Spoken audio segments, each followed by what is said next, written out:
A Tony-winning musical is in the Bay Area, and it features the music of legendary singer-songwriter Bob Dylan. Here comes the story of the hurricane, the man the authorities came to blame. The Girl from North Country was nominated for 7 Tonys when it debuted on Broadway, winning 1 for Best Orchestration, and now it's here in San Francisco at the Golden Gate Theater through next Sunday. We're joined now by Sharaé Moultrie, who plays Marion Lane in this touring production.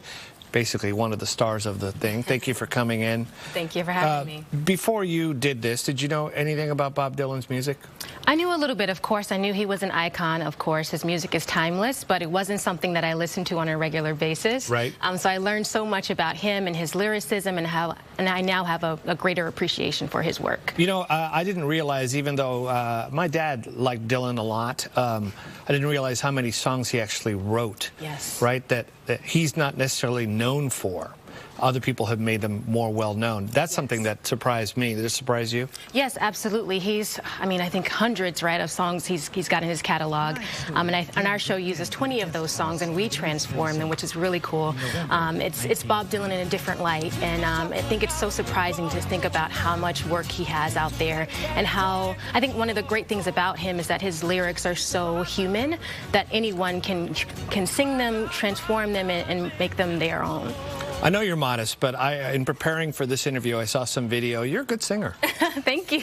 Yeah, you're a good singer. And, it must be really neat to sing these songs, because now, after this, you'll know a lot more about Dylan. Yes. This is not a typical jukebox musical. I'm saying that this isn't just super popular songs with a thin plot line. This is something else. Yes. This musical is all about the depth of the story, and the music adds a little bit of color and emotion to that. Like a lot of musicals, most of the music align with what's happening in the scene. With our show, the music doesn't align necessarily, but it provides an opportunity for you to sort of escape and to really feel what the characters are feeling. You're sitting there and you're watching this character go through the challenges that they have just been through, and the song helps to express some of that.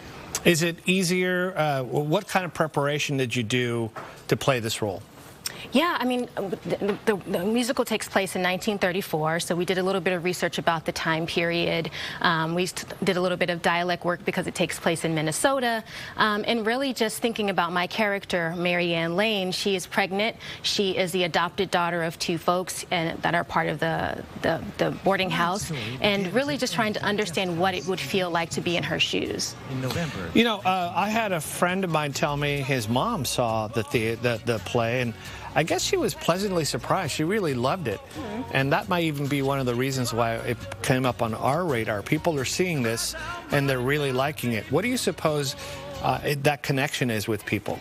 Yeah, I think the story is so human. I think people can relate to the fact that, it's a group of strangers who are coming together, who are interacting with each other and trying to find a way to make things better, right? They're going through the Great Depression. They're trying to find moments of hope and community and love despite the challenges that they're facing. And I think in the world that we are into now that's definitely relevant and resonates with a lot of people. Well, Sharaé, thank you for coming in. I think people will like the play, especially if they like Dylan, but it's a little different. Thanks for coming in, and I hope you have a good run here in the city. By the way, go out and check out San Francisco if you haven't. I definitely will. Thank you so much for having me. Thanks, Sharaé.